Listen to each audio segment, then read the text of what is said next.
কুমিল্লায় শিক্ষার্থী সাংবাদিক দেখলেই মারধর, গুলিবিদ্ধ 2।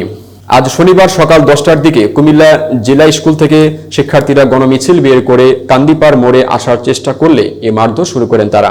সরেজমিনে গিয়ে দেখা যায় পূর্ব ঘোষিত কর্মসূচি অনুযায়ী শিক্ষার্থীরা জেলা স্কুলের সামনে অবস্থান নিয়ে বিভিন্ন ধরনের গান, কবিতা, আবৃত্তি ও স্লোগান দিতে থাকেন।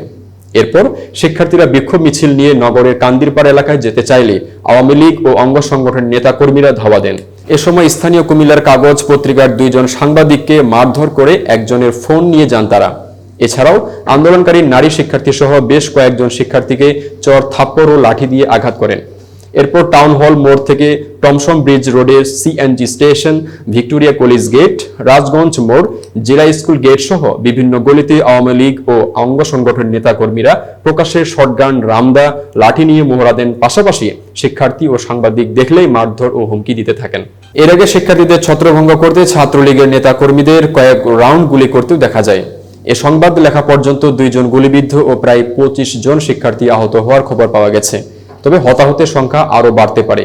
এদিকে আন্দোলনকারী শিক্ষার্থীরা ছত্রভঙ্গ হয়ে বর্তমানে পুলিশ লাইন ও শাসনগাছা ফ্লাইওভারের নিচে অবস্থান করছে বলে প্রত্যক্ষদর্শী সূত্রে জানা যায়।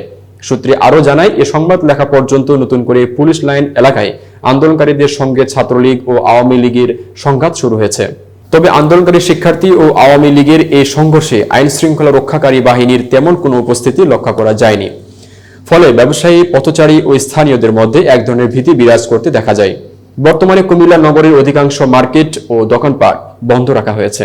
এতক্ষণ বার্তা বৈঠকের সাথে থাকার জন্য ধন্যবাদ।